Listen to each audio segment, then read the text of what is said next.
They told me history started in Greece with Greek gods. Africa was a myth, but that some Africans are actually grateful for slavery, for they are benefiting. Look at Colin Powell, they said. They told me Egypt wasn't part of Africa, and they couldn't possibly explain what happened to the Sphinx's nose, but that Egyptians were really tan white folk with dirty feet who hunted mummies and did really cool dances. They told me that young Christopher Columbus, adventurous heart and curious mind, always dreamed of exploring the high seas, and through hard work and ambition, he discovered the Americas like Mayor Giuliani discovered Harlem.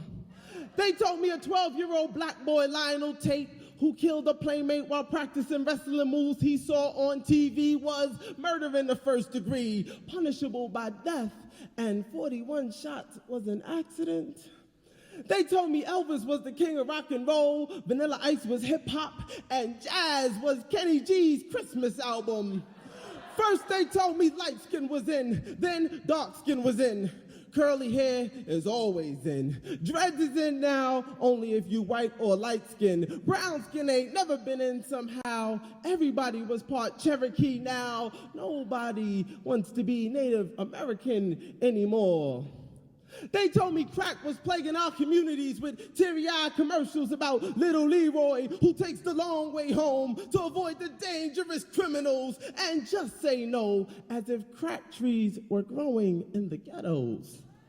They told me that Jesus and his peoples was purely white, merely unadjusted, not a black person in sight, not a maid, not a servant, not even a caramel complexion busboy picking up plates at the Last Supper like some lost episode of Friends.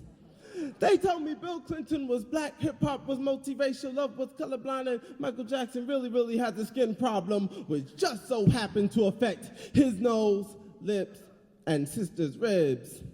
They told me all this, and they had textbooks, teachers, and television to prove it. They had Mantan, J.J. Evans, Buckwheat, and B.E.T. to prove it. They had 2-degree, double major, doctorate, educated African-American professors to prove it. They had 2-part miniseries with Charlton Heston raising the staff to part the Red Sea, and Elizabeth Taylor as Clean Cleopatra to prove it. They had commercials with Uncle Ben smiling ear to ear, grateful to be of service, but never eating, talking bottles of syrup and greasy buckets of black folk to prove it.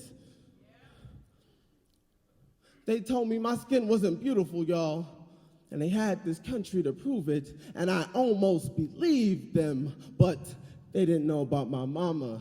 See, she worked the best counterintelligence.